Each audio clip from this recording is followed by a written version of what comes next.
clear-headed about what you're up against and how there are powerful forces that want to make sure this does not succeed. Oh yeah, I mean, you start with just what's right next door to us in Mississippi, you know, in Rankin County and Madison County, and how they're trying to drain the city of Jackson dry.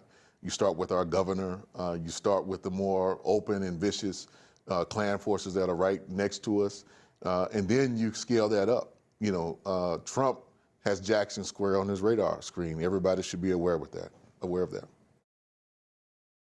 That was Kali Akuno, co-founder, co-director of Cooperation Jackson in Jackson, Mississippi.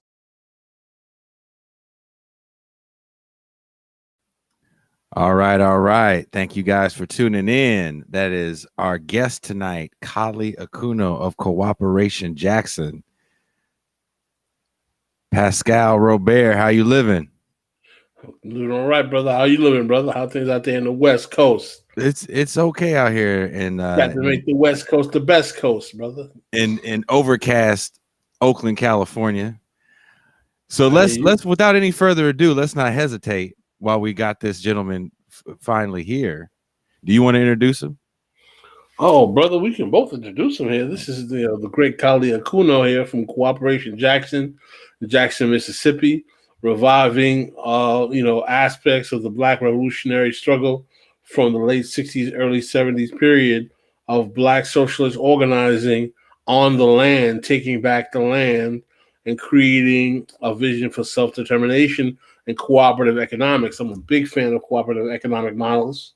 And I think that what Kali Akuno is trying to do in Jackson on that land that has such sacred history, and what the Jackson Kush Coalition is working on is important. And I would like to talk to Kali about the goals and aspirations of that history and some of the contradictions of having a Black political class, and they confront and how they struggle with that and their attempts to make forth this radical vision possible.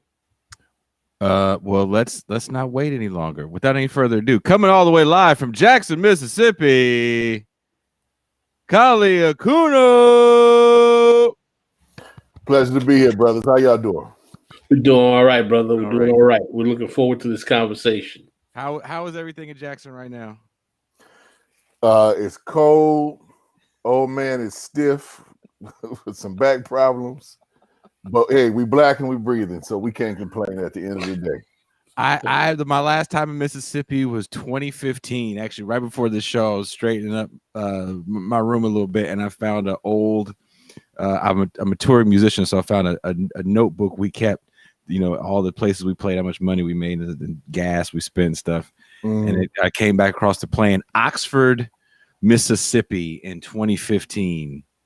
And the year before I played Meridian, Mississippi, where they told me to leave. Well, at least they told you. They gave you fair warning. You know what I mean?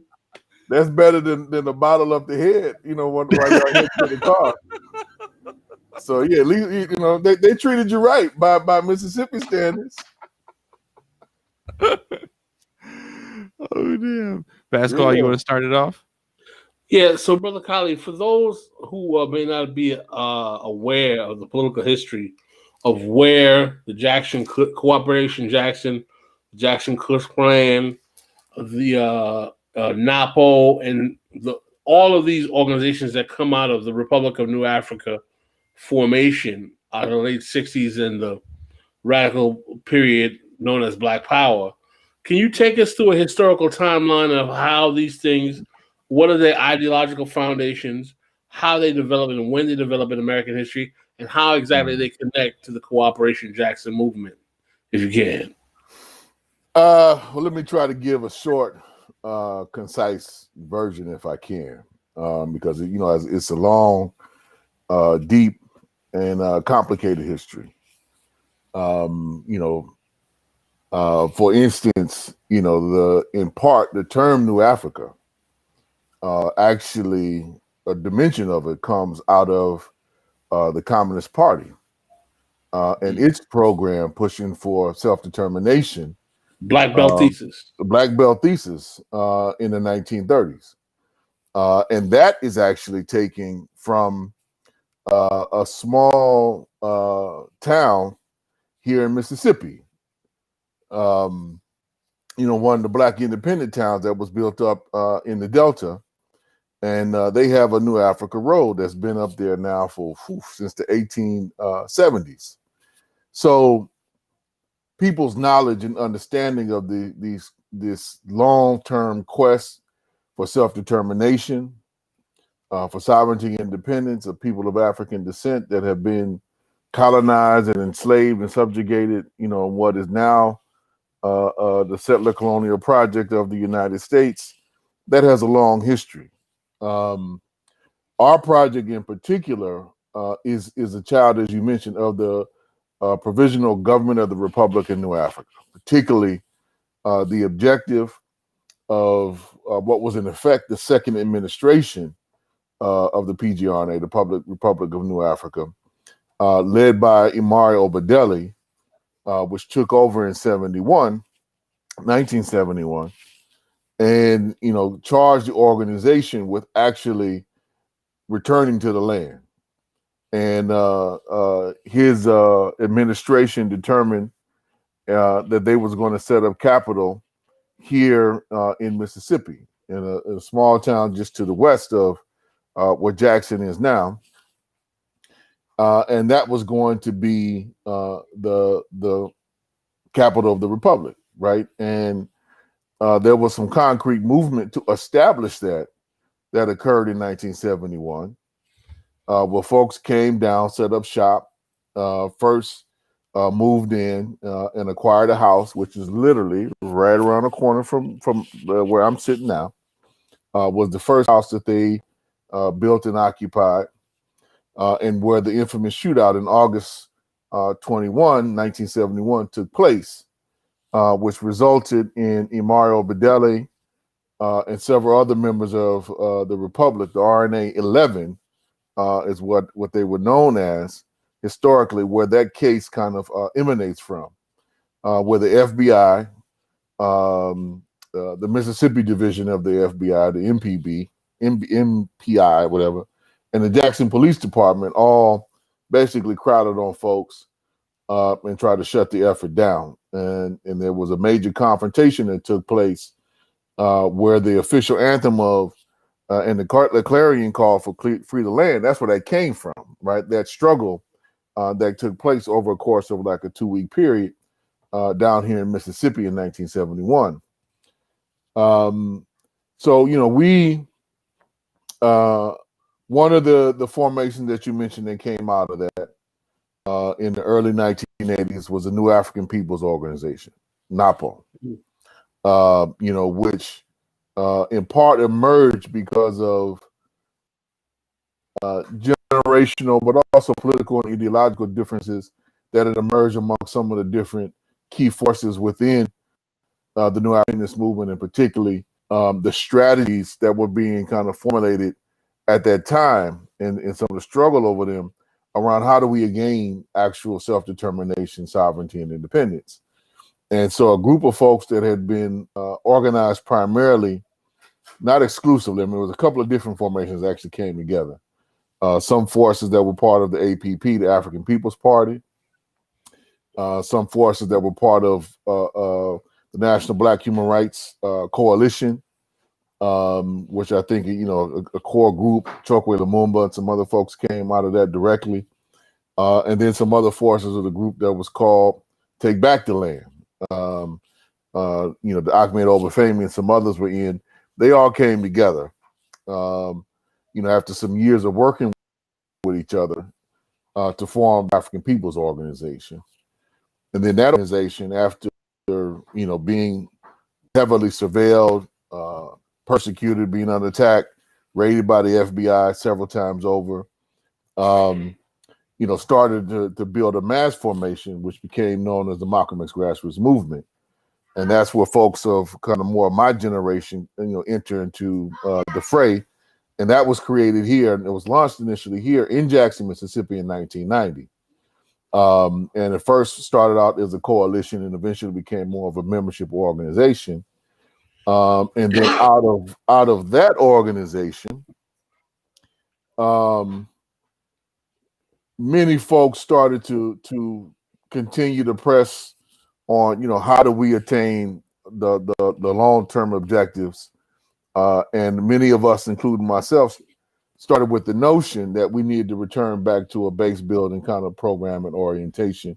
This was a major shift of some of us, including myself, kind of a generational nature, where we realized that after September 11th and how that was going to play out, that many of the kind of strategies and tactics that were being used in the political rhetoric, et cetera, that was being used prior to that time were going to be vilified and kind of put on kind of a watch list, if you would, because we understood very quickly, I mean, off the top, I think a good number of us understood that there was going to be a new era, that they were going to use the excuse of what occurred on the September 11, 2001, to not only make COINTELPRO and all of its strategies and tactics legal, but to make it, the kind of dominant perspective of the society and the security apparatus, which all came true within the matter of about 3 months. So out of that, we started looking kind of just base building orientation. It took us a while to get there, but basically by 2004, this is within the Malcolm X grassroots movement, which was being kind of stewarded, if you would, and guided by the Cadre organization, which is the New African People's Organization, started to develop kind of our own 5-year plan. And right in the middle of that really kind of rolling out in 2004, 2005, Hurricane Katrina struck. And we kind of repivoted. We learned some critical lessons off that. And one of the things was some of the things that we were trying to do on a broad kind of national level evenly, all throughout the empire, that we weren't going to give up our work of developing chapters any and everywhere we could, but we needed to concentrate some work to have a more political impact and build an actual base that more things could emanate from. And that's what we really, in essence, I would say, revived the Jackson Kush plan, right? And the piece that we kind of really, I would say the Malcolm X grassroots movement really put at the heart of that was the more of the Jackson kind of component to it, because the Kush plan had been around for decades. Different iterations of that had been around for decades. One of the major champions of it, in the mid 2000s was a brother by the name, well, still living, so brother Dimitri Marshall, who's here in Mississippi, who was a president in the early 2000s of the PG, but a long-term, New African comrade and revolutionary. He's been one of the main people I've known past 20 plus years of just kind of reminding us of this program, putting it back in the middle. And just so folks know, Kush refers to a district within what we consider the New African National Territory, where there's 18 contiguous counties in Louisiana, Mississippi, Arkansas, and Tennessee that all straddle along the Mississippi River, where there are still Black majority counties in all the different kind of political and material dimensions of what you can potentially develop there, that constitutes what we call the Kush, or the Kush district. And so that plan, Brother Dimitri in particular, was trying to put that back high on the agenda of all the different New African forces that he can move around them in the early 2000s. Myself and the other cadre of comrades who were, then in our late 30s, kind of our generation, but particularly I would say myself and Brother Kamal Franklin, who's now organizing with the Community Movement Builder, CMB out of Atlanta, and building that up. We were some of the main folks who got on that, and what we kind of interjected, what now will be called a radical municipalist program. That's where the Jackson component came in. And we did a lot of research development with other folks, brother by the name of Vaughn here in Jackson, some other folks, started a research team in 2005, and really just did the homework of what potentially could be possible and what are the things we needed to build. And out of that, over a period of time came the Jackson Kush Plan, which became a public document in 2012. So that's just some of the short, abridged version of, the Jackson Kush Plan. And Cooperation Jackson, we've always been very clear and explicit, is a vehicle created to execute the mention of that plan. And that is to build up, the solidarity economy. That was specifically what Cooperation Jackson was born to do in the context of serving that plan.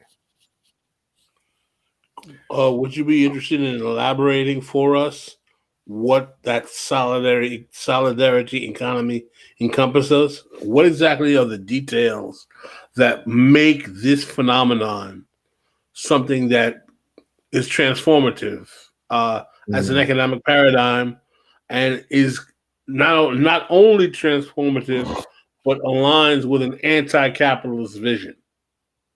Yeah, good question. Because, there's different understandings of the solidarity economy, and a good number of them are not revolutionary or don't aim to be revolutionary at all.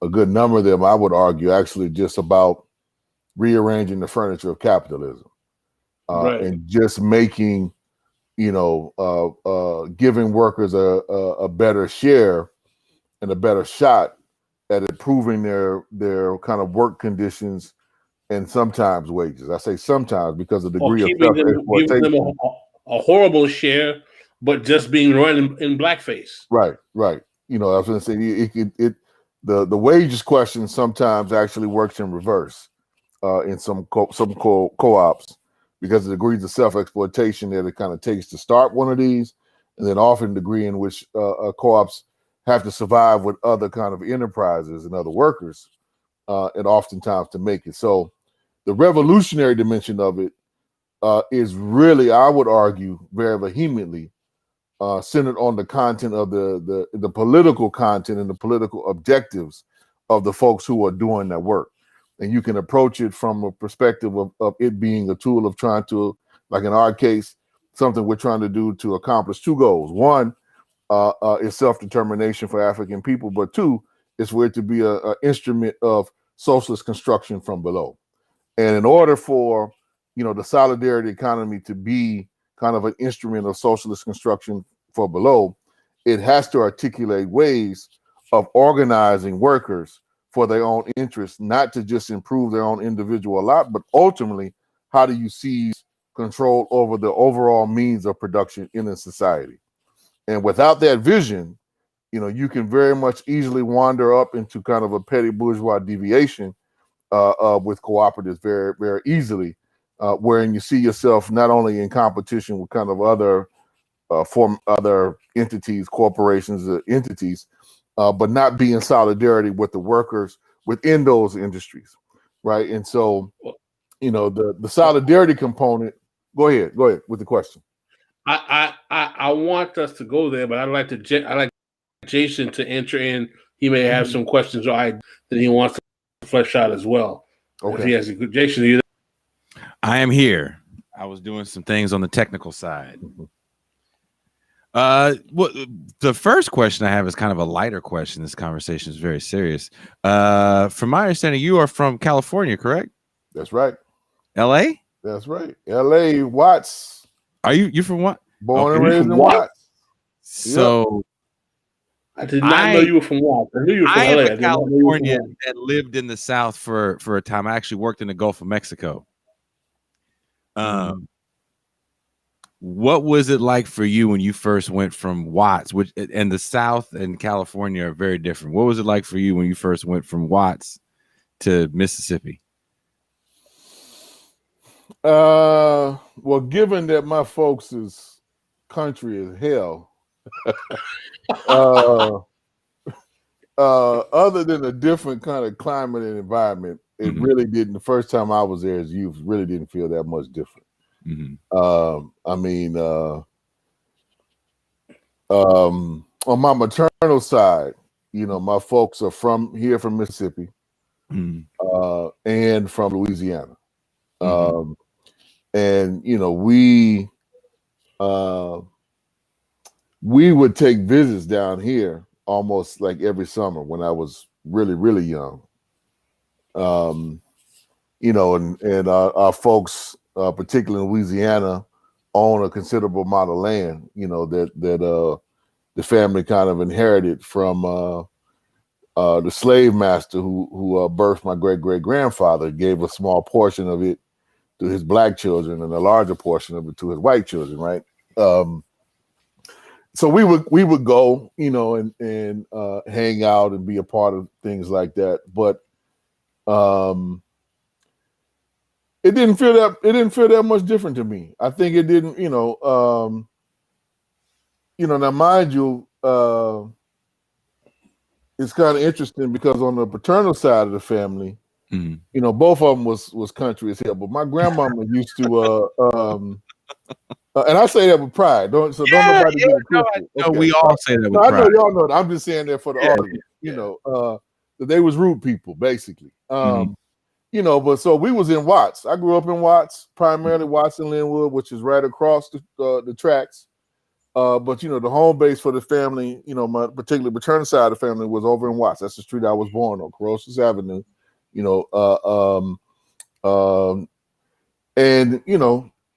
My grandmama, who she lost several kids during the Great Depression, right?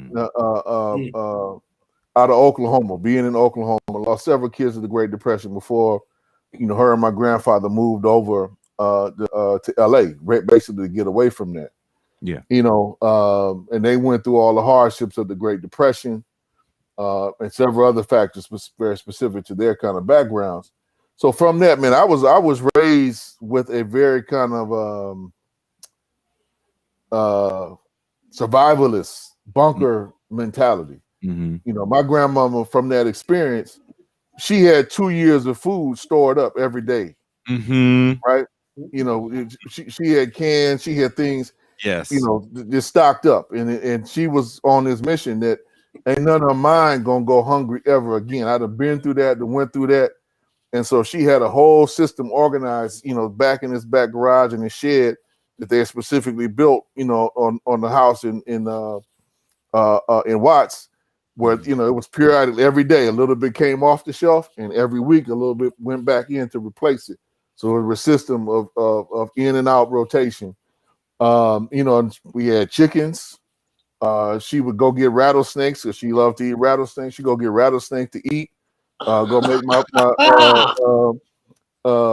have my father go pick them up from the shop over in Pasadena. She loved eating possum. They sold rattlesnake in Pasadena? Yeah, they sold rattlesnakes in Pasadena, back then. You can go get them. You had to have the underground hookup for that. Well, I mean, you had to know how to treat them. That was the thing. But she loved to eat some rattlesnakes, some cactus, some mountain oysters. I didn't know what mountain oysters was. I used to eat them. I didn't know what the hell the thing was until I was about 18 and went to college. Mountain oysters are? Mountain oysters are bull balls. I think his screen froze. No, but I know what they are. Well, he's from Kyle, he's from New York. Well, mountain oysters are bull balls. This is something that cowgirls used to eat, man. I grew up in New York around a bunch of Caribbeans, man. Cow cod soup is a delicacy. You know what cow cod soup is? Oh yeah, I know. Yeah, oxtail. Oh yeah. So we didn't. How people didn't let nothing go to waste now. It was in something. It's interesting to hear your story going from LA to the Deep South, because there is a difference in culture, and I went from Oakland, California. I'm born and raised in the Bay Area. To, I don't know if you know where the docks are in Mississippi, or not Mississippi. I'm sorry, Louisiana, but it's in the cuts. I thought it was going to look like San Francisco docks. I was like, oh, they dropped me off in the middle of the swamp and told me to get on the boat. But that being said, growing up in LA at that time, with police starting to get a little more heavy-handed, and the rhetoric of gang violence and being the reason du jour for police to be so heavy-handed. I see a lot of that happening again now. Oh yeah. With what we're seeing transpire, of course, in the Capitol building. What is the climate where you are now in Jackson, and how are you guys handling that? It's tense, but let me give folks a little breakdown, because in its own kind of way, Jackson is a liberal bubble in a sea of reaction. Mm-hmm. Jackson is over 80% black. It's overwhelmingly working class. Real unemployment here easily hovers around like 50%, like real unemployment, not that statistical, anomaly, those games that they put out to folks around who's seeking employment or not, right?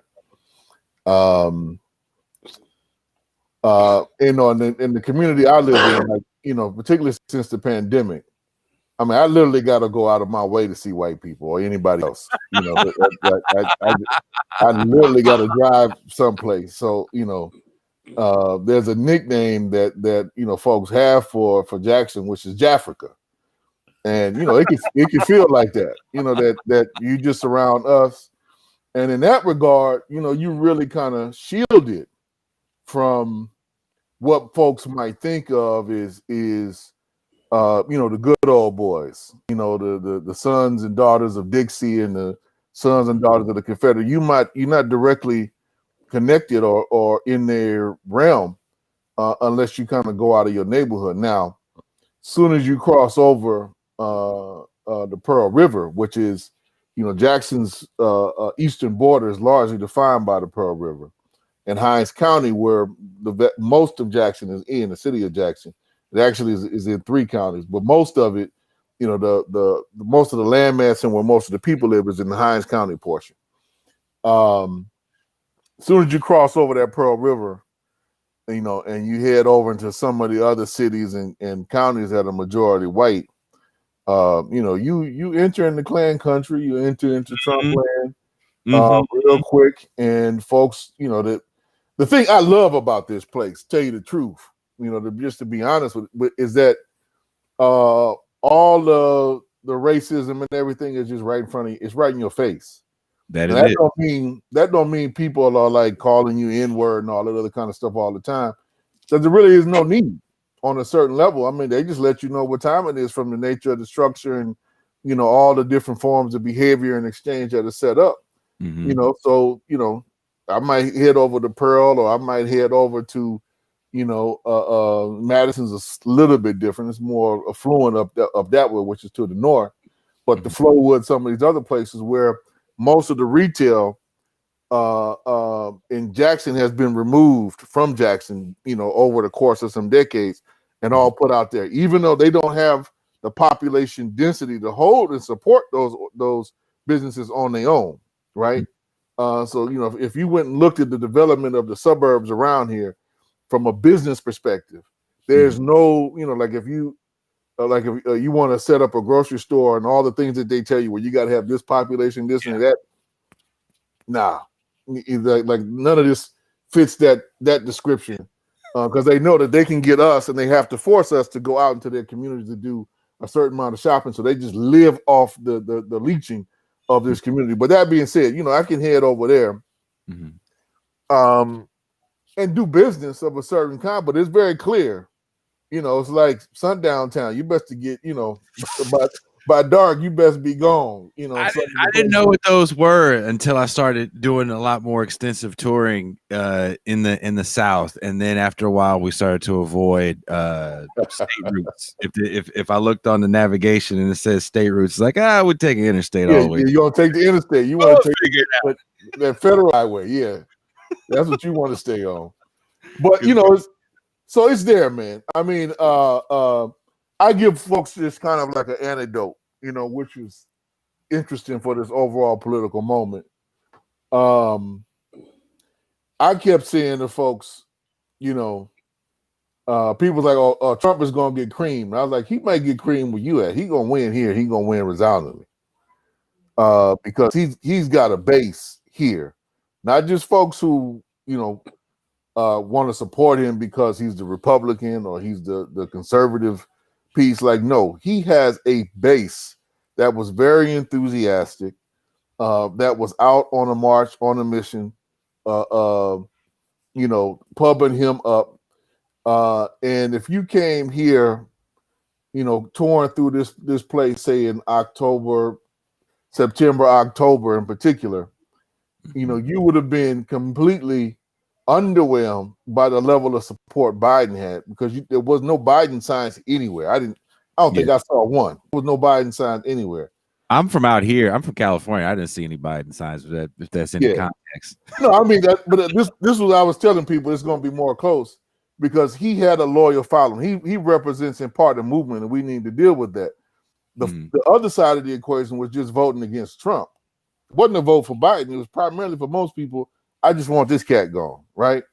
So there wasn't that much kind of enthusiasm on a certain that there was just a representative of the threat. But here, Trump really represented a section of the movement that had been growing here and had already took over the state legislators some 7 or 8 years ago. So we had a joke, in the circles that I run in, when Trump was president. The joke was, to everybody in the country, welcome to Mississippi. Now y'all gonna get a taste of what it's been like here since the 1890s. So that's been kind of the cold, reality, and the political rhetoric that comes from the political leadership. It's a little bit more slick than some of the stuff that Trump articulated, but same message, same intent, same brashness, same boldness. And if you look at, the top political class here, Phil Bryant is still running around doing some special projects for Trump right now. He's got put on some conditions at the end of the day, and the current governor was a diehard, Trump supporter and is to this day. So, they saw their interests represented in him, and best believe they're not going anywhere. People think, what happened on the 6th was an aberration. Think again. And if you think that those forces are going to disappear, fade away when Trump is gone, folks also think again. This has been the core reality, and because it's so much in your face, some aspects of organizing here are profoundly easier than anything I ever found living in California or living in Washington, or my time in Louisiana organizing there, or New York organizing there, or other places I've been, because here there's no great push to convince people that they are oppressed. It's more or less, will your solution work? Right? Is what you advocating actually going to demonstrate some results? So it's more convincing folks of the positive, because folks are very clear on what the negative is and what they need to do, to combat it. So in that sense, some of the things here have been much easier than almost any other place I've ever lived, just in terms of the people's consciousness and what folks are willing to do, and the level, to a degree, of political engagement. Folks still don't quite, I think, grasp that roughly about 1/4 of all Black elected officials, just as a measure, about 1/4 of all Black elected officials in this empire are from the state of Mississippi. And that's in part because of that concentration in that Kush district, which is, the large portion of it is up in the Mississippi Delta. But it also just speaks to the level of political engagement that folks have about representing their own interests, however limited that may be, in the confined structure that exists. So the people do that continuously as an expression of trying to move things forward here. But that's because of the type of clarity that the situation provides here. And that Kush district, let's also let people know, if that's the 55, which runs up your state, and the 55 goes all the way up to Chicago? Roughly up to Chicago. Yeah, okay. You got to go through St. Louis and the VRG, but that takes you straight up to Chicago. It goes from New Orleans to Chicago. It's that route. And if people don't know, if it's an odd number interstate, it's north-south, and if it's even, it's east-west. And then the 20 crosses that, which takes you all the way, I know, to Dallas. It's easy. The 20 would take you, it takes you all the way over to El Paso, and then you'll wind up connecting to the 10. You know, that 10 will take you from California all the way over to what is it? Florida. To Florida. Yeah. To St. Pete, I think, if I remember correctly. Mm-hmm. So that those are the main arteries of the empire, mediating, traffic and movement of goods and services, throughout this place. So Jackson, so folks understand that Jackson was not the original capital of Mississippi, was a chosen and designated capital afterwards, both for political reasons to kind of be in the middle, and to take some of the power off of Natchez, which was the original capital, and that kind of old planter class, and move it up. But it also had to do with the infrastructure, basically that was built up after the Civil War, right? During the Reconstruction, and it was initially built upon the kind of railroad terminuses that run you from New Orleans up to Chicago. And then the 20 and the 55 were later developments, from the urban renewal period, so-called urban renewal, Negro removal period, that basically just intersected and corresponded and overlapped with a lot of that old development. So Jackson, primarily, if you really want to understand who and what this place is, it's a transport hub, right? And it's a minor node in among moving goods and services from New Orleans to like St. Louis and up to Chicago, going north to south, and or south to north, and from east to west. It moves primary traffic from Atlanta to Dallas-Fort Worth.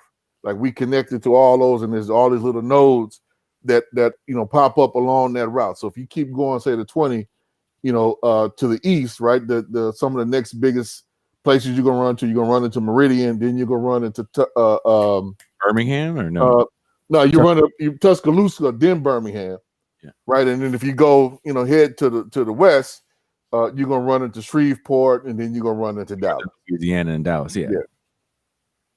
And I know Pascal wants to get in because the black political class is definitely something that we've been excited to talk to you about. Yeah, you opened the door when you said that 1/4 of black elected officials came from the Kush kind of area. That's just go. But something else you talked about, you said that was very valuable to me.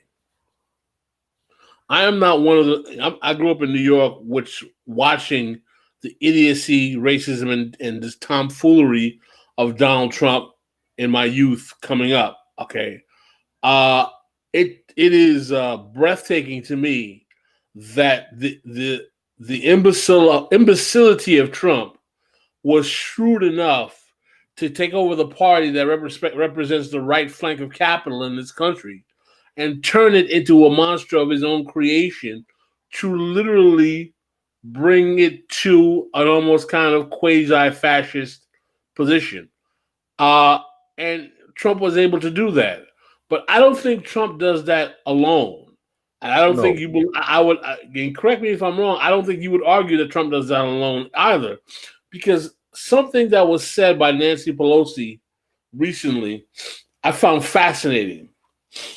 Nancy Pelosi said that Trump's protesters on Capitol Hill chose their whiteness over choosing democracy. And I said, I mean, this is fascinating. This is a woman who's worth tens, if not hundreds of millions of dollars, who probably has done more to help facilitate neoliberalism through her position in government than any Speaker of the House we've had going back on the Democratic side, going back several years. Tip O'Neill, maybe? Back to Tip O'Neill, whose class interests have never demonstrated any kind of serious allegiance to communities that we're concerned of, now saying that the protesters chose their whiteness over democracy. And one of the things, and I know that you do this with historical accuracy when you talk about the role of whiteness in shaping out-person ideology in America. In other words, who is the out-group that the system will not work for? For me, I always reduce this to a simple reality that blackness and black people are reduced to being the reserve labor of army and capitalism in order to maintain the idea and the notions of the white majority that capitalism works for them and only fails black people. It is a necessary aspect of the way capitalism maintains itself to maintain racial subjugation to facilitate its exegesis. But at the same time, Pelosi saying that these was their whiteness, I'm asking myself, so when Nancy Pelosi is actually giving cosigns to Trump's military budget or giving cosigns to neo-gentrific policy that's going to facilitate gentrification by bringing certain kind of financial assistance to large-scale real estate developers, because she's not choosing quote-unquote whiteness, is she choosing democracy? And should we applaud that? Because she's not swinging a Confederate flag. Call that a race reductionist argument? Pascal, this is very serious because, say again? It's deadly serious. It's deadly serious. It's very serious. Because let me tell you right now, because what I'm talking about is the way in which the language of race reductionism, which comes from a sincere desire for racial justice that many black people have, is easily by liberals, give themselves cover for policy and notions and ideas and concepts that they implement that are profound damaging than any of these Yahoo crackers could be at any moment.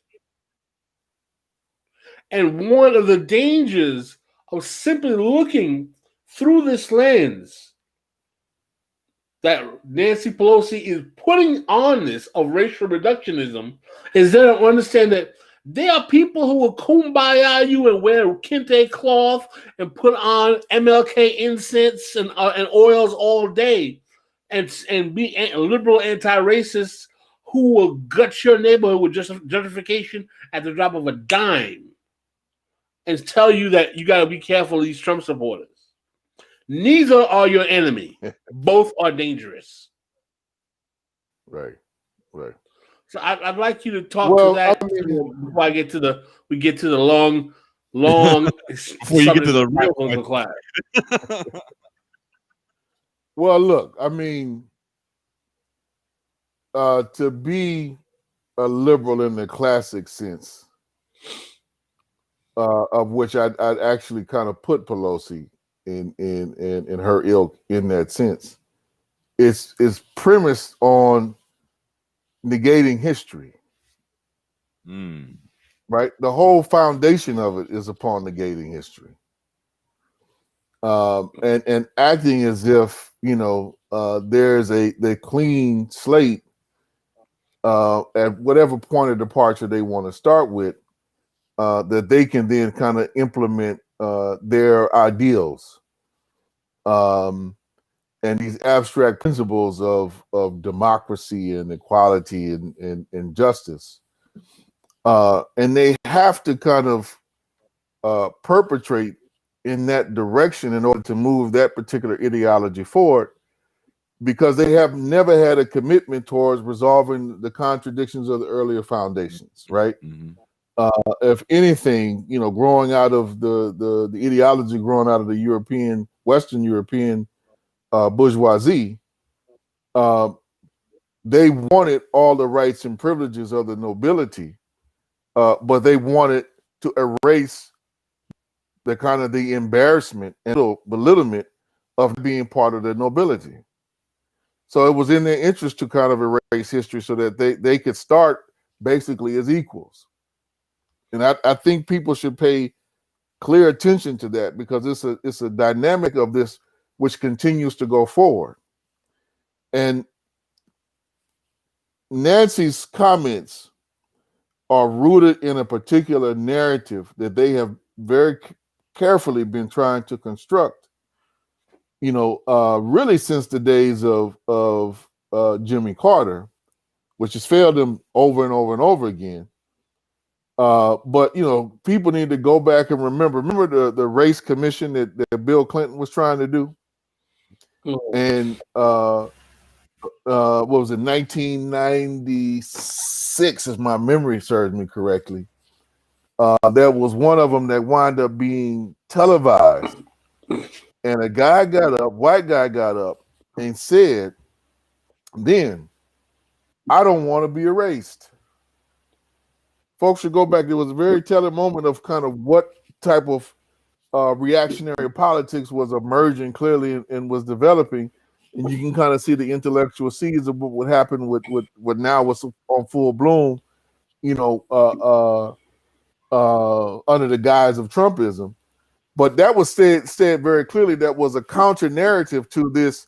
We are perfecting the union, right? See, that's the narrative that the liberals are invested in, right? That we can construct a more perfect union that can be more inclusive of indigenous people, of Black people, of Latinos, of women, and that if you can believe in their amnesia, it was like, well, these were just kind of temporary blips, but what the founders intended was always pure and always open. And it therefore denies the material base of how the settler colonial project was established and why. But they keep trying to say that we can include you in, right, without dealing with the contradiction. Like, okay, y'all might be able to include or open the doors for a small segment of petty bourgeois folks to of all race and nationality, ethnicity, religion, whatever, to kind of enter into certain doors into the upper echelons of the ruling class, or some aspects of it, at least be close to it in proximity. Open up those doors, but it's not going to change the material foundation of how the society actually mediates itself and reproduces itself, and all the relations underneath that. So we need to be very mindful of this. I think I'm glad you raised this, because her comments speak to the whole talking points that Biden has put out, right?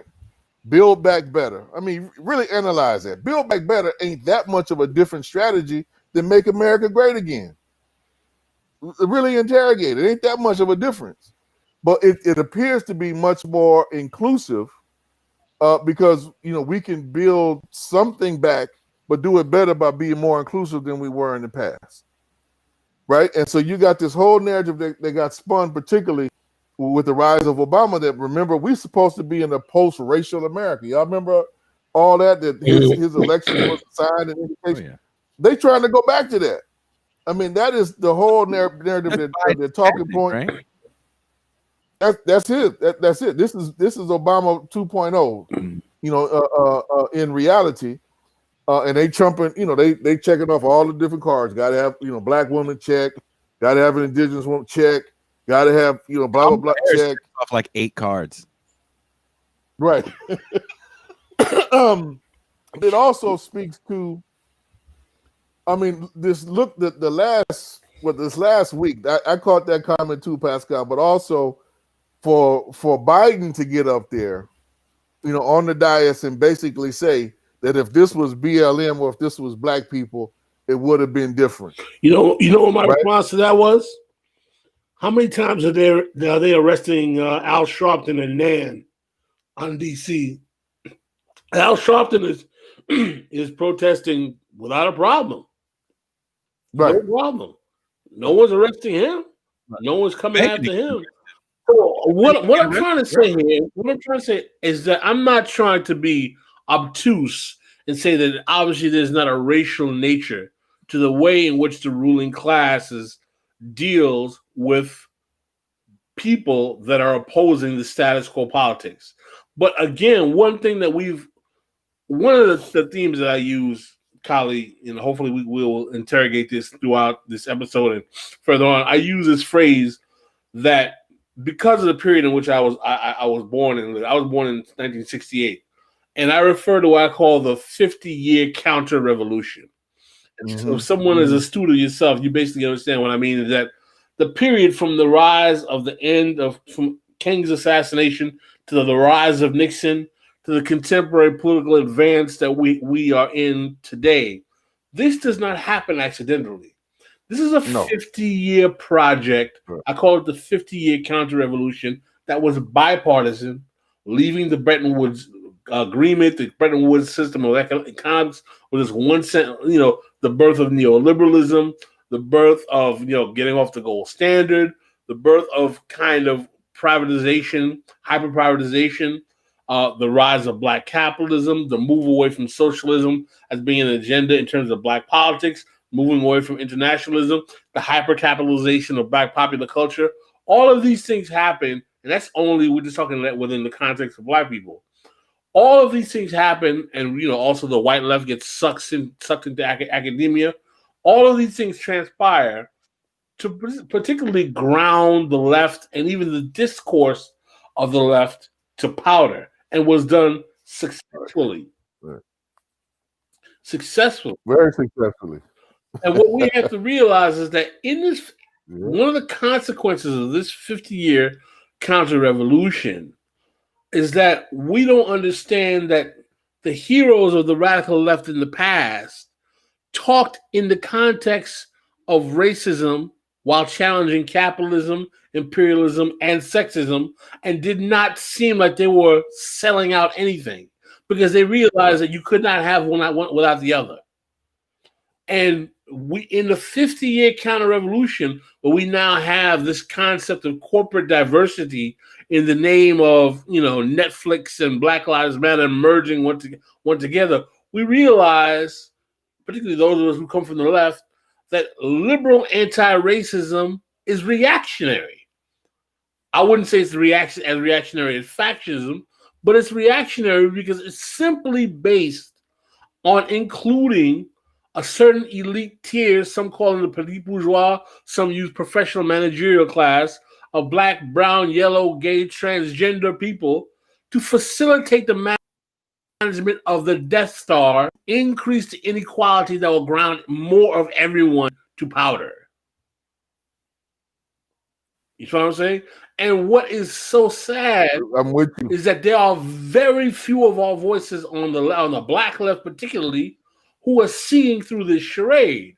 Because when you start to talk like this, people get accused of, oh, you're a class reductionist, or you're this or that. I was like, listen to me. I don't know how your petit bourgeois, mom has a 6-figure job, dad has his own small business. It's talking about class reductionism when none of these folks who are Democrats or liberals who are remotely interested in changing the internal class contradictions that exist in the black community, but are funneling whatever the nonprofit of the day you're working with is to load y'all with cash. But let me say this: there's one piece I would push back on. I don't think it's an absence of knowledge, right? Or that folks don't know. Many folks have been well trained in these politics, actually, at least from a historical and academic perspective. Many folks are choosing not to engage in this politics. And that speaks to a deeper problem that I think we have to figure out how to confront, right? I think a large part of it has to do with folks really are leaning towards pragmatism because they don't believe that the long-term goals and objectives are actually attainable. So you have a pragmatic orientation which runs the day, for which left rhetoric actually gives a considerable amount of entree to, to dress up and to make more palatable, I think, to different forces, to at least make it feel and sound inclusive, right? When it really speaks to masking a class project in broad kind of colorful terms of inclusion. But it's not like a lot of folks actually don't know this. Like, that's the piece that I think we're going to have to really come to grips with and figure out how to do it. Some people are in the back are playing for the fatback and biscuits, for real. They want. Oh yeah, ain't no question. That's what I'm saying. And it's not. But it's not like, we need to be clear. It's not like some of them folks don't know. They know very well, Pascal. That's what I'm saying. They're making a conscious choice to go in another direction. But it's not ignorance. Like, oh, I didn't know this position, or no, because some of y'all was in the same political training and ideological, development as many of the rest of us. So you have made certain choices to do certain things because you felt that was more palatable, or it would move more people, or would generate more resources. Particularly in the nonprofit, orientation and framework that so much of activism now is shaped and structured by. And here's another question I have for you, Kali. I read a lot of your anytime I see you've written an article, or I definitely see a lot of videos that you put up.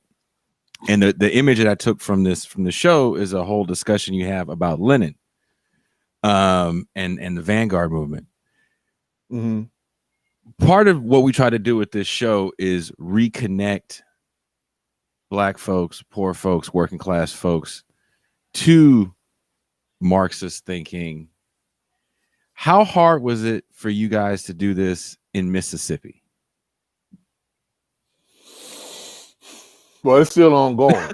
It's well, I still think ongoing. you've done it. From the work that I've seen, and I can only see it from, the TV screen. I'm thoroughly impressed, and I want to learn what you guys are doing to make this information so easily palatable for so many people that have been told that this is the evil workings of some sort of McCarthy era bad guy or 80s era Rocky bad guy. Well, that still gets put on us. I mean, the communist jacking and all that stuff by the right wing forces here, black and white, that still happens. I would say part of the thing is lucky that, we are another generation espousing radical politics, but we're working on some foundations that was laid down, before us by some elders in the movement. So, a lot of people look at us as just the next generation of, that's some crazy ass Negroes. That's another crop of them that has just emerged, and we are, I think, kind of looked at as part of the kind of the natural continuation in the continuum of a lot of those positions articulated here, and that has its place, but it also has its enemies, right? Amongst Black folks. And I know one of the things that we do, or try to do here is frame our politics in the context of our history. Right? That's the thing. So, I don't need, to me, I'm like, as rich as the struggle of history is here in Mississippi, and as rich as our own struggle is, I mean, I can invoke all the different principles around, Leninism very easily within the rhetoric of a Du Bois, or the rhetoric of a Robeson, or the rhetoric of a Richard Wright, or the rhetoric of Fannie Lou Hamer. Like it's all there. I can go to my own sources, to our own historical sources, and find both analogies and analysis, some of which predate some of the things, say, Lenin and some of these other folks, wrote, that you can draw upon to kind of impart the same message, the same language, the same orientation. And that way it feels organic, I think, to a lot of folks, and not something that's, out the picture or overseas. Now, internally, like, today we was doing a class, and we was, going over some of Lenin today, in fact, talking about some of the breakthroughs that strategically, I was believing that he made on this whole question around making a distinction between nationalism of the oppressed versus nationalism of the oppressors, right? And how that led to the whole formulation of his anti-imperialist strategy, and what the Soviet Union did, at least for a period, following that line, right? And what the Communist International, what the Comintern did.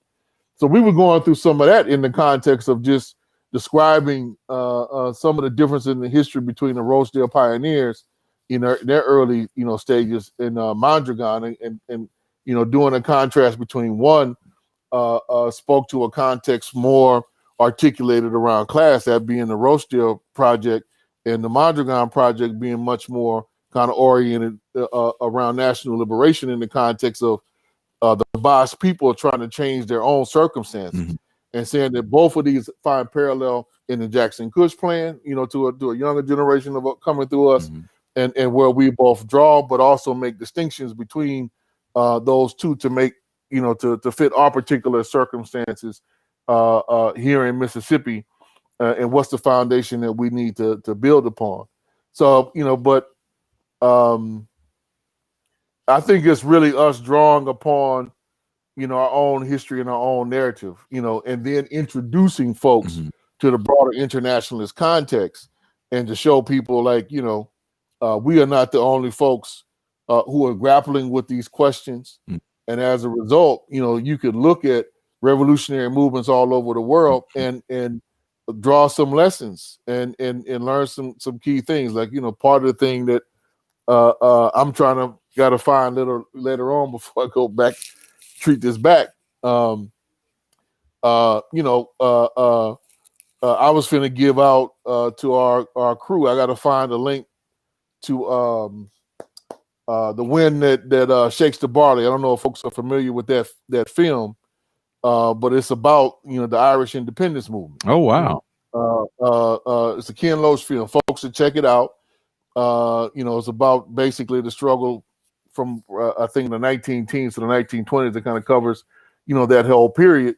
But the film focuses on the betrayal of the socialist and the communist forces at the end of the day by the more right-wing nationalist forces in the movement who made all these compromises with the British. So I'm just going to give that out to this younger generation of folks to say, like, look for parallels within this concrete historical example, to think that even though these folks are, at least within the U.S. context, white, you can remember that the Irish were originally were not white according to the English. Anyway, and they look for parallels. And they worked with South Africa quite a bit. Oh, a bunch of our liberation struggles. Yeah. So just like trying to get people to see these parallels is kind of what we do, but grounded in our history and the reading list. And one of the big things that I think is a form of the backdrop for folks who really want to understand like our work. I would say if you really want to understand kind of the deeper theoretical aspects of Cooperation Jackson's kind of theory and work, you got to pick up Black Reconstruction in America by W.E.B. Du Bois. That's I would argue that that's a 700-page read, man. Hey, you got to do it, bro. Hey, that's what blankets is for, right? That's the blueprint. Yep. Get it in 15 minutes. Apparently, that's a read, brother. All the knowledge you're carrying. Well, you can break it down into chunks. You know what I mean? And it's a long-term project, but I always tell people that's a fundamental blueprint. There's a question for a lot here of our that's work. coming up from a very, very dear friend of mine and a constant supporter of this show, and I think we should read it. Shout out to Diana Gwynn. Shout out to Diana Gwynn, once again, contributor and main loves the show. She says, working class and poor people need real material solutions to their problems of existence. We also need workable alternatives to this capitalist system.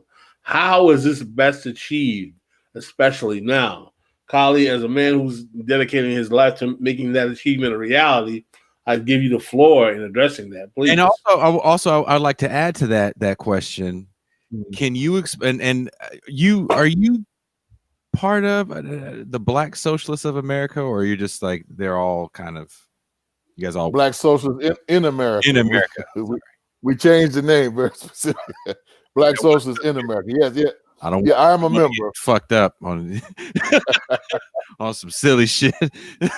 No, we had to change it. We pushed for a change for some ideological reasons to make it. Like, are you of this? And if you are of this, one of the argumentation, then you're agreeing to be a part, of the settler project.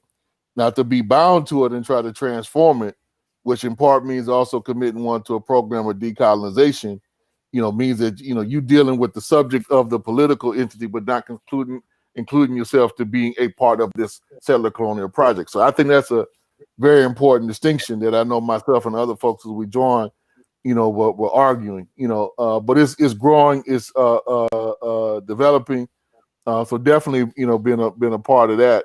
Not as much as I would hope to. Nobody. That was my bad. No. I'm just clarifying. I just want people to. That was just me to make sure that was clear. But dual. I'm sorry. Go ahead. But that's how the organization started. So that's how most people will remember it. That's the name of how the comrade started. Dual power is something that they talk about a lot, or you guys talk about quite often. Would that have something to do with what Miss Gwen is asking right here? Absolutely.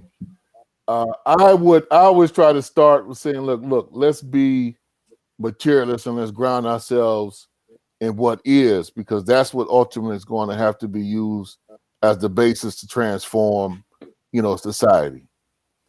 And starting with that analysis, let's just look at some of the transformations that have happened since the pandemic, the COVID pandemic erupted. And there's been some positive developments in that since this started, basically since last February, right? Last March, February. And one of the beautiful but often overlooked things that I think is going to be a necessity for us moving in a direction, that Diana I think is pushing for and questioning about, was the explosion of mutual aid efforts all throughout the empire. Particularly the first 4 months. From I would say March, April, May, June. There was a deep and profound explosion of mutual aid efforts all throughout the United States. That was a beautiful thing, in part because to me it spoke to the neoliberal project has not completely broken all the bonds of solidarity in this society yet, and I don't think it ever concretely will. But how that exploded to meet the different needs of the community, often in inorganic ways, spoke to a deep need amongst working class people, of how we are already kind of organizing ourselves to fill in the gaps where, we aren't getting enough compensation within the capitalist system or aren't getting enough services within the overall state edifice and the benefits that have been won out of that people immediately kind of filled in the gap. So if we want to look at a deep program of transformation, I would argue that's what we need to start in the concrete right now, because that's what millions of people are already doing. Mm-hmm. Now, that has to be married, as we say, with two different forms of self-productive activity, right? Because one of the things about mutual aid oftentimes is just dependent upon what we can score, right? Like either what we already have on hand to distribute and give away, people come together and do a mutual exchange for time or goods or resources or barter, but that has its limits if we are not actually producing the goods and services to then distribute. And so there's two things that really have to be married with this organization. One, and that we try to start, we are putting this out in what we call the Build and Fight program. We've been articulating this in little bits and pieces, basically since last August, and was trying to work on a piece to describe this, which is about halfway finished. And this back has just kind of interrupted at least my contributions to it now for months. But that said, the other piece that we know that there are now millions of people throughout this empire doing is urban gardening and other forms of community gardening. Now, that we recognize is somewhat small scale, but given the degree of how many people are now just completely thrown out of work, the labor force to be able to kind of scale that up actually exists, but has to be organized so that we can start building concrete programs aiming towards both food security in the short term and food sovereignty in the long term, that we can make some critical transformations and then, combine that with the efforts around the mutual aid distribution work and the solidarity work we begin to ascertain concrete need, the real needs that are out there in the community, and start filling that up with our own productive capacity to fill it. And then one of the critical things that why this is so important is because we start doing production more orientated for need rather than producing commodities for market, to eliminate the commodities relationship that we are kind of bound in, that defines is one of the defining features of capitalism. So how do we break out that cycle? We got to marry those two things as a starting step. That's not sufficient. Don't get me wrong by any step in the stretch of the imagination, but it's a concrete step. Then the other critical component of that, ultimately, which is going to be the most transformative, is moving workers, right? The multinational working class, moving it to greater degrees of self-organization. And we put that there's two kind of primary components to that. One is encouraging folks to do more cooperative development, particularly worker cooperatives. And then the other component is encouraging folks, wherever you may work, to start making the democratic transition at your workplace, right? For me, that's going to start with union organizing that up, scaling that up, but then making the push politically for power, right? And transforming the ownership of it to put it under worker ownership, so to cooperatize all these industries. And I'm talking, don't get me wrong, or don't think I'm just talking about small scale, but we need to ask ourselves, why the hell is Amazon, not a cooperative? Or how come it couldn't be a cooperative? And then be the foundation, the basis of a broader program of transformation, given the nature of both its technology infrastructure and its actual material infrastructure. What if that was redirected under workers' control to deal with the actual concrete needs and start producing more again, and distributing, in this case, more to need than to fulfill market kind of relations. Those are three fundamental components that people can and will do in the real world, not speculative stuff, because there's already motion, and we've seen correspond to that. Folks need to go back and remember the effort of workers, particularly in April and May, that there was all these spontaneous wildcats that were emerging. Some at Amazon, some at Whole Foods, but there were folks at Target who were organizing, and a bunch of these other kind of retails. Like the objective piece, I think, of kind of a party or a movement is to link all these different things together so they work in coherent solidarity with each other and begin to do a broad level of coordination in the strategy. And that was one of the principal reasons why we tried to step out there and start this coalition, this effort to deal with the pandemic and the transformative potential they potentially have if workers were in control of both dealing with it directly, particularly starting at the point of production. But that's one of the reasons why, we stepped out there and tried to initiate we did initiate this coalition that became known as the People's Strike, which is still moving, still directing and trying to deal with this pandemic and the transformative pieces of it. Then the fourth component I would highlight, that we really would need to get serious about if we were in any form or fashion moving in that direction and start to be successful, given the overall nature of the political dynamics that we talked about, is that we're going to have to defend ourselves from the reactionary forces and the capitalists who would definitely view our efforts to democratize the workplace and to transform the ownership as a dire threat. Best believe they would start applying some hammers. So we're going to have to organize some major self-defense networks in all the totality of what that means, the level of community organizing that would be necessary, the training, the skilling up, the information networks, all those different things that would need to be built up. And in order for all this to be facilitated in a democratic manner, we definitely have to pull together people's assemblies, right? Or some form of popular power on the road to building that dual power that you were talking about. But those are the five, kind of elements. And we frame that, as people, when it comes out, in kind of Gramscian terms, is to say that these, first kind of five practices are the practices, that you could define, as the practices of position, leading ultimately to broader practice of maneuver that we could talk about later. But to answer that question, those are some things that we are articulating that people already in the real world are doing. There's already folks doing community gardening everywhere. There's already folks doing mutual aid work. There are already workers organizing and fighting back. How do we put that together is a fundamental question. And to what aim and what objective is the piece that we are trying to interject in this population? And we want one amongst many, but we think that there are some real things that folks already in motion can do to move concretely in this direction. And we're going to have to, I think, given what's coming down the pipeline the next 4 years, because I think many people are under the illusion that there's going to be a bunch of relief coming down the pipeline. There's going to be some radical changes in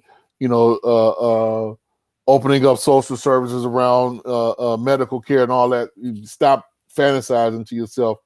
That's not going to happen under the Biden administration, nor with the slim majority that they have in control of both the House and the Senate. That ain't going to happen. Even if they had greater, it ain't within their ideological framework or political commitments or class interests to move in that particular way. So we're going to have to build what we need from the bottom up, regardless of the illusions that people might have of what could happen in those halls or what's not going to happen in those halls. But people are in motion. That's the good thing. Now, I think we had a profound opportunity to do to put some of these things in motion with the Floyd rebellion. And I know for a fact all of that energy is not dissipated in any form or fashion. I think it was diverted, unfortunately, but predictably it was diverted, by the electoral kind of season and all the energy around that. But I think, in about 2 or 3 months, as the reality of the Biden administration sinks in, and what its limitations are of its own making, not just because of the constraints going to be put on it, by the Republican Party and the assorted reactionaries that are around it, but by its own constraints, as it's not able to deliver as the pandemic continues to rage is. I think folks start getting back to capture some of that initiative, and I think hopefully, we will learn some of the proper lessons collected of what we did and what we did wrong in 20 and come back stronger. All right. Pascal, do you have something you want to add? Yes, I want to get into that. We're going to try to do it in 15 minutes if we can. Yeah. Brother Kali, I know that you're tired, you got the pain in the back, but as someone who has worked with this particular phenomenon, as a student and scholar of Black political history that you are, and I know you are, I want to talk about how the formation of an entity that started within this 50-year period of counter-revolution, which is the Black political class, the 10 to 15,000 Black elected officials we have in the United States that has governed largely within the confines of the Democratic Party, to an increasing diminished returns for the majority of Black people who, even in your own city of Jackson, have governed over lots of controversy in terms of police misconduct, lots of questions in terms of are they governing a police state in blackface, lots of questions in terms of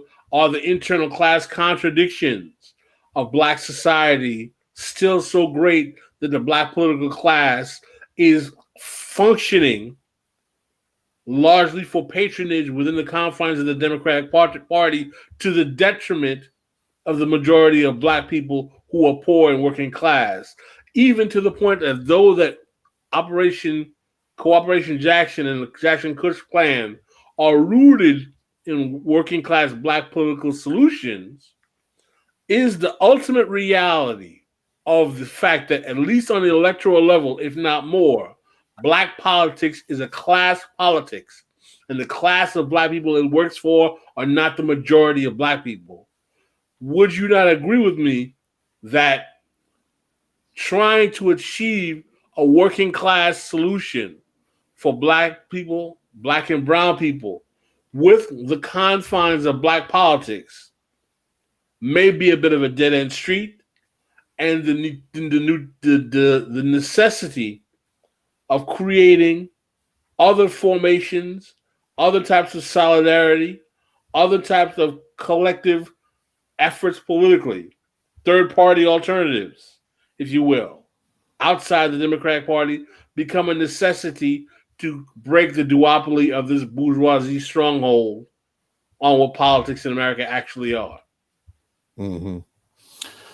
I'd agree, but 10 minutes ain't gonna do it justice. So we need to come back. We need to come back and really explore this. And I'm saying that earnestly because the past 10 years has sharpened my view. I'm not going to say changed my view, but definitely sharpened my view around this question. Sharpened that you are more in line with my basic analysis that I shared with you.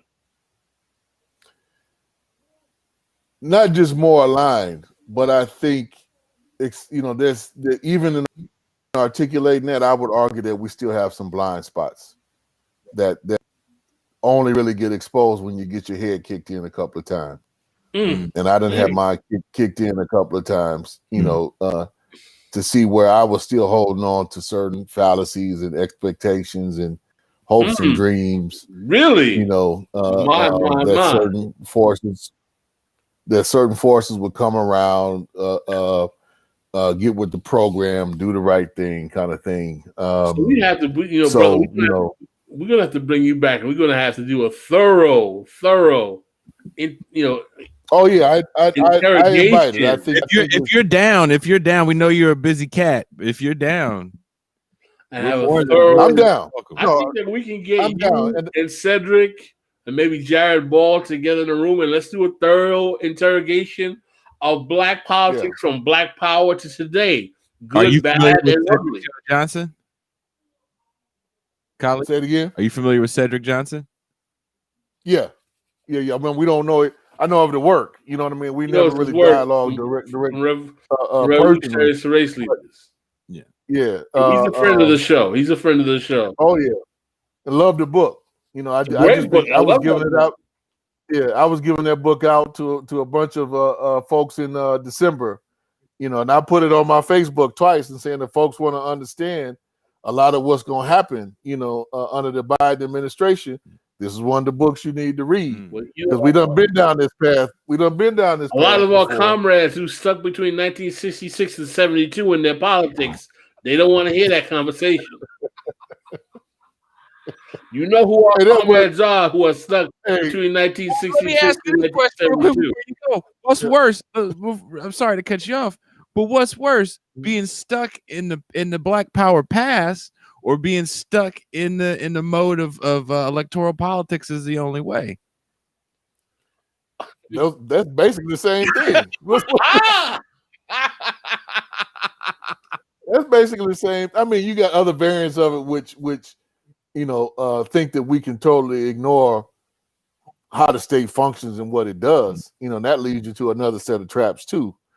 But no, that's kind of fundamentally the same thing. But I mean, look, this is why. Let me state to folks why I really want us to do this, and I invite Cedric and Jared and some other folks. Let's definitely do it because we're going to see poverty pimping these next 2 years on a level that was unimaginable in 1968, 1970, and 1972.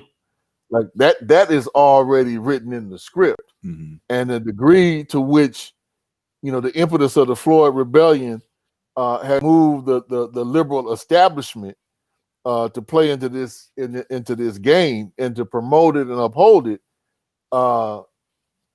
we ain't ready for that yet. So I'm gonna put it back on you, Pascal. The question you were talking about, Nancy Pelosi's framing. That's what that comes from. That's a response to the Floyd Rebellion. I agree with that. No. Straight up. I see the logic of what you're putting together. That was, and It's part of the same thing with the Kente cloth. Yeah, I was just about to say that Kente, whatever the hell it was, that Kente porn or whatever the hell they was doing.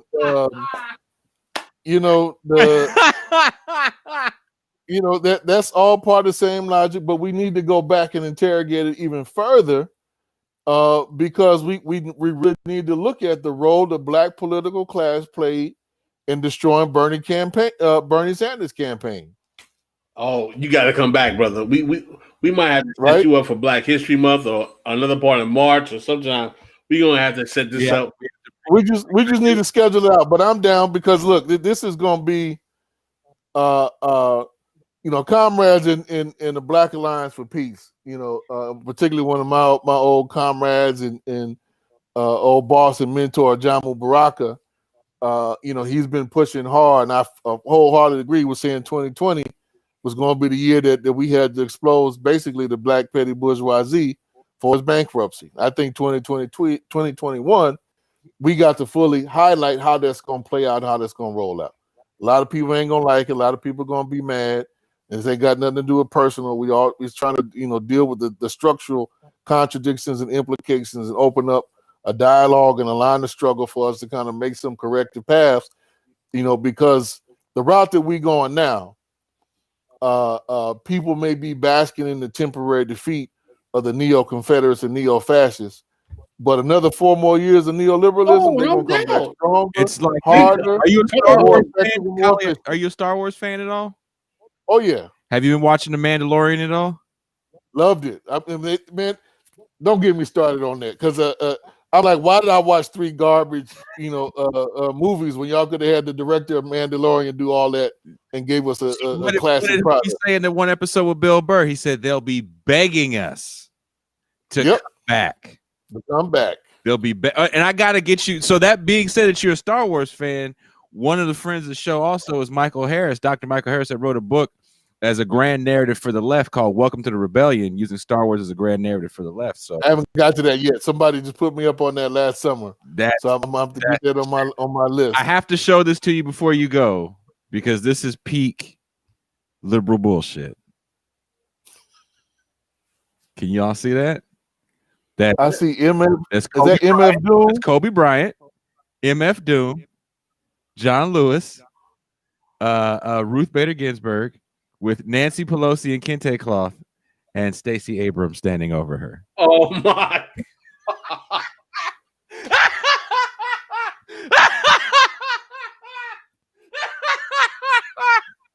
Send that one to me. MF Doom? Got you. Send that one to me. I'll send it to you. My man MF has got to be rolling in his grave. Like, ain't no way in hell y'all can be MF Doom. That's terrible, man. MF, wow. He didn't hurt nobody, man. Why they gotta do MF Doom, man? That shit came out after that, after the Georgia thing happened. And when I saw that, I was like, huh.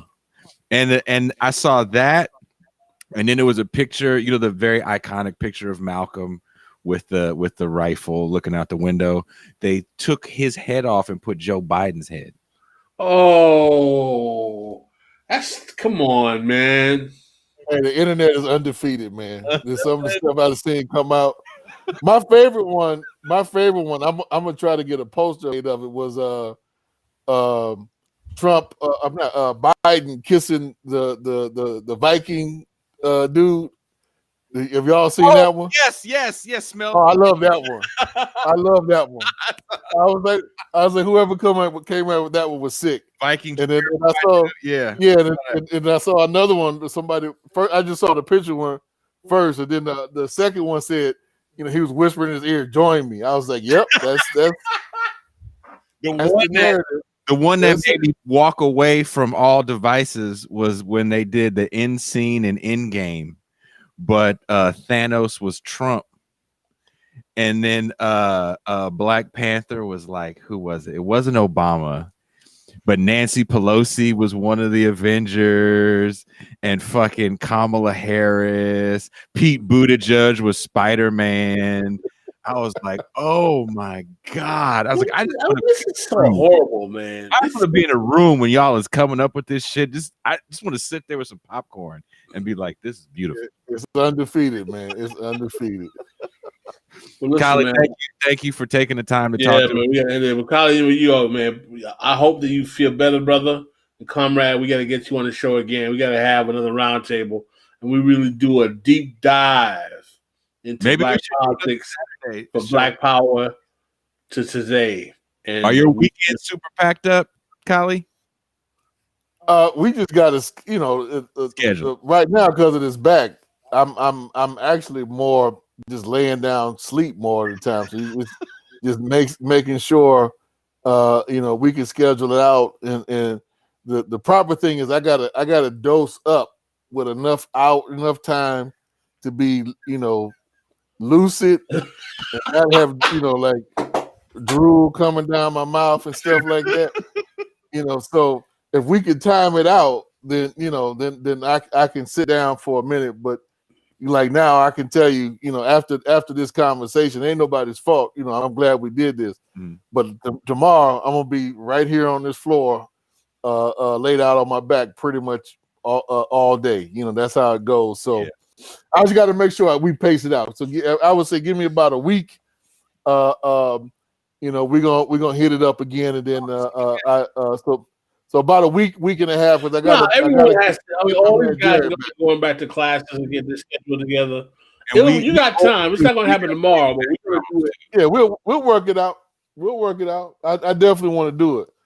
I was telling Pascal, I've been checking out a couple of shows, and I appreciate what y'all putting out. We don't have enough of this out there, so keep doing it.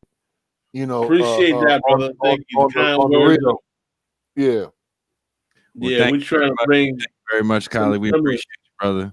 And back as a touring musician that has literally had back spasms on stage from years of hanging upside down and jumping off of amplifiers and everything else and falling. I didn't understand the importance of back stretching in yoga until I had a back spasm in Charlotte, North Carolina in 2013. Collapsed. So I feel you. I'm with you. Well, I'm working on it. I think some old age and some old injuries caught up on me. But and I just I think part of it was my old hard headedness that made it work. Cause I just thought it was normal back problems, and kind of kept working, in September and early October, and then it just let me know, nah, bro, this ain't your normal piece. So we're gonna have to deal with it. I'm still trying to avoid surgery, and I think it can be avoided, but it's just gonna take some time. There's enough musicians that watch this from years. We're all touring friends, and we all sit around and we tell horror stories about the back issues and every other issue that we have. And if they're mildly successful, then they have gotten surgery. So no, it's a real thing with all of us, man. So I feel you. So have a good night, brother, and we appreciate you. Will do. Kali, I appreciate you doing this, brother. No, this was a good build, as the young ones like to say. And there's a lot more to build about. You were one of those brothers out here who, as someone who, was privileged to spend 10 years working with Bruce Dixon. I know how much he engaged in the Cooperation Jackson project with you on the pages of Black Agenda Report. Oh, yeah. And I can definitely say that, you were holding up the banner of a good tradition in the Black left by keeping the rigorous literary tradition of the reading of left material, not falling for the tropes of some of these young, quote unquote Black leftists who say, Marx is white thing. How can you let that be influencing our mind? All of this various reaction to using different. I would like to use when people say that. I ask, why are you using electricity? Why are you driving a car? It's just all kinds of ridiculous nonsense. Let this man go. He got to lay down. you know. But thanks very much, Kali, and we're gonna have you on soon. We'll do it again. Looking forward to it. Appreciate y'all. Absolutely. All right, brother. All right. That was Kali Akuno from Cooperation Jackson. We put some links up. So in all of the chats, I put a link up to his book. I put a link up to Cooperation Jackson. I also put a link up to the Black Socialist in America, not of America. Don't come fucking with me. I said in America. I don't want that shit. Here's a post from the UK. UK Labour Party just had a lifelong socialist leader and who got his head turned to work against working class and party democracy, treat elected officials as super unreliable friends. I mean, the Labour Party was a problem for a while, and then Jeremy Corbyn came in, and the treatment that he got has been pretty fucking horrible. And that's the understatement of all times. Yep. They tried to say he was anti-Semitic. I'm sure they would try to do the same thing to Bernie Sanders. I think they did even try to say Bernie Sanders was on some anti-Semitic shit, didn't they? It would have come at some point. That's everybody's out. I do want to show this one thing. Hold on, Pascal. Talk to the people for a minute. That's all you. Talk to the people. Talk to the people. All right. He just left. He said, talk to the people. I hope you, ladies and gentlemen, enjoyed our show tonight. We're going to continue to try to bring that kind of quality of guests to the program so we can discuss not only the left politics, but, the overall agenda of what's going on with both parties, and also bring individuals who are actually trying to implement black left politics in real praxis in their various localities and communities, and taking it out of theory and into actual practical reality. I just wanted to thank you for doing the public service announcement while I walked away. Thank Hannah Appel. Oh, Hannah, you got Hannah's book? I still got mine yet. So Hannah sent us a book, and I always ask if I can get an autographed copy. She giggled at me when I said that on air. She definitely autographed it. Also, I've been lagging on showing this, but my good friend, my homie, my dog, Napoleon the Legend, sent me some of his fire mixtapes and albums. He put out like 10 records, I think, last year, and he's on the pace to do something very similar again this year. If you're looking for some, not just, I don't want to say woke hip hop, because it's not just like woke hip hop. He's definitely on some real deal socialist shit. He's definitely on some real deal revolutionary shit, and the motherfucker can flow. Napoleon the Legend, you might know him. He made the music for the Michael Brooks show. He's on Nomiki Kant's show quite often. Friend of show. He's a friend of show and a personal friend of mine. I was actually talking to him late last night. I sent him a message. I was like, brother, you got to watch Fear of a Black Hat. That shit is on Amazon. Watch it right now. So Pascal, from time to time, I call you Pasquale. Yes, Pasquale, and I see your friend is on the show right now. Yes. Pasquale is one of my best friends. He's like family. He's been in a ton of bands, and I last saw him during a rough time during tour in New Mexico, where he lives. He's definitely part of this left tradition. He comes from would you call yourself a red diaper baby, Pasquale? I'm a red diaper nephew. I think both Pascas is I'm a red diaper nephew, not particular baby, but I have two uncles who studied in the Soviet Union during the Cold War. So my family had some red politics, but my dad was never. He was ideologically a fellow traveler in some ways, but he was never actually organized in membership. But that kind of politics was very familiar to my household. Also, this show most likely will be on Zero Books in the next couple of weeks. So if you're watching on Zero Books, subscribe to Zero Books. Definitely subscribe to the to the YouTube channel. If you can, if you feel so inclined and you want to help the show grow, become a patron. This shit's expensive to do. Subscribe, please. Like, share. Pasquale's dad is a he's a professor too, isn't he? I've met both of his folks, good people. All right. So that being said, I want to leave with a clip of Kali on Democracy Now, giving a very great in-depth analysis on the Trump tax cuts. I was excited to get Kali on the show. I think we were both excited for slightly different reasons, but kind of the same reason. Every time I see him on one of these bigger shows, he's got such a great fucking analysis that's so succinct about why certain things are problematic.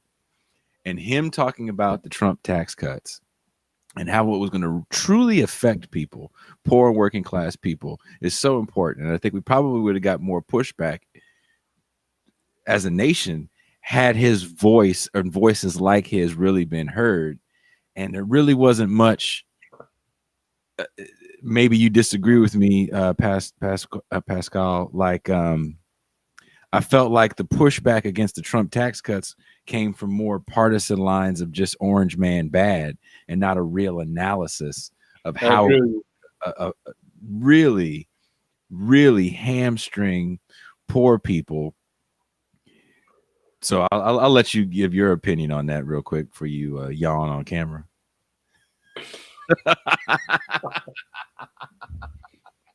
No, I agree with you. I think the Trump's tax cut was, one of the many wealth transfers upward that happened during his presidency, and it was just another example of the ruling class looking out for the 1%.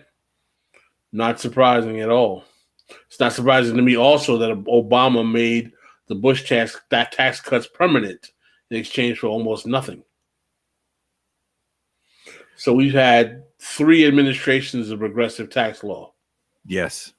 And it's not going to get any better with this current administration because apparently he's talking about spending more money, but the rollout's been really bad for the vaccines. So the vaccines, we'll see how well that's been working. That's a whole other episode. We will be back Thursday, same bat time, same bat channel, 6 o'clock. We'll be talking a lot more about what's going on right now. Who knows what's going to happen tomorrow, if impeachment proceedings will start. I think they will. We'll see. We also are going to talk a little bit about these capital cases. Trump has put more people to death in the last month of office than any president in history, and he's putting to death the first woman in like 67 years. And this woman definitely has some mental health challenges, and that's why a lot of people have been pushing back on her even getting the death penalty. So we'll be talking about all that and more Thursday, and tomorrow will be the premiere of this show on the Zero Books channel. They'll be airing our episode with Dr. Asatar Bear, titled "Does Marxism Have Value for Black People?" That's going to be the first episode that they air, so I'm excited for that. Are you juiced for that, Pascal? Yes, indeed. So somebody already got Kali's book. Good shit. All right. Here is Kali Akuno explaining to everyone why the Trump tax cuts are affecting you negatively. Jackson, Mississippi. You're deeply involved with issues of economic democracy. Talk about this tax bill. What does it mean? Well, I mean, it's one of the greatest transfers of wealth from the working class to the rich, I think, in history, not just American history, but history. I think when you look at all the details that are coming out and all of these little backdoor deals, these plausible denials by folks like Corker, they only go so far, but the details are there. This is going to help a narrow sliver of folks within the United States, and folks like myself and a lot of the folks in Mississippi. We're going to be drastically hurt by this bill. You mentioned one of the kind of the fallouts, which is already happening around millions of people losing their health care. I'm likely going to be one of those people as a result of this tax bill. When I filed for, my application, it said that my rates were going up from $900 a month, which is already outrageous, to damn near $2,000. Excuse me for that, but just the emotion of what I'm going to have to deal with. And given my income, that largely makes it almost impossible for me. And I earn a little bit more than the average person in Mississippi. So you can just imagine that there's only one healthcare provider now that's going to be within the affordable healthcare markets in Mississippi. And if that's the rate that they're charging as a result of, the pullbacks from Trump with the subsidies that he already had announced, and you look at what this tax bill is basically going to do, we're going to be suffering this next period immensely. What about Roy Moore losing, Doug Jones winning, even with Obamacare, the Affordable Care Act being passed only by Democrats? President Obama said we will wait for Scott Brown, who had been elected in Massachusetts, a Republican senator, to be seated before we go for this major vote, because the people of Massachusetts have spoken. But Mitch McConnell has clearly said that this vote will take place before Christmas, so that what that will lead to is Doug Jones, who was elected in the special election, will not be able to participate in this. Well, I think Doug was trying to aim to allay some fears yesterday on his CNN interview, when he basically said that he was going to look to try to find some common interests, with the Republicans. He was clearly aiming at a re-election bid, coming up in 2020. So it's also another case we're not quite sure, even if he's seated, honestly, right now, where he would vote. I mean, he's clearly what we would call in the old school days a Dixiecrat, and I think he self-described himself as a blue dog Democrat. So it's not quite clear. We would hope that he would be one of the people who stands in opposition to this tax bill, and we would hope that Coker would come to his senses and also oppose it. But that's a lot of hope, and I think that we're kind of stretching thin. I think the real question is how are we going to organize in the long term to not only defeat this tax bill, but they're coming from Medicaid, they're coming from Medicare, they're coming from Social Security. Paul Ryan has already said that they're going to look at that next year. So we got a serious fight on our hands that we got to get prepared for. They will so disadvantage states and cities that they will then be forced to cut services. That's right. That's right. I mean, they're already looking at that. And then in our case in Mississippi, we have a Tea Party super legislative majority in our state legislature. They're already looking to add more cuts to what the federal government is also doing with this tax cut. So for places like Jackson, it could be severe austerity the next couple of years. So that's something that we hope is not the case, but we're kind of gearing up, expecting that, prepare for the worst. I'd like to ask you to stay after the show so we can post to, particularly looking at Jackson, Mississippi, and what you've done there and how the Trump administration impacts that. But before we go, a very quick comment on your deep concerns about white supremacy in the United States right now under President Trump. It's not just here. Let me state that. I was recently in Europe, and I witnessed reports on the fascist threats in Italy, and now there's a far-right member sitting in the Austrian government. I have deep concerns about this playing out throughout the world, but particularly here, looking at Donald Trump, there's white supremacy, and then there's neoliberalism, which is emerging, as I would argue, and I think many people would argue, with a serious fascism that could threaten life on this planet as we know it. So it's not just a minor concern. I think it's a deep concern that all of us should have. I want to thank you for being with us. Kali Akuno is with Cooperation Jackson and has written the book Jackson Rising, The Struggle for Economic Democracy and Black Self-Determination in Jackson, Mississippi. And I also want to thank David Sirota, who broke the story in the International Business Times about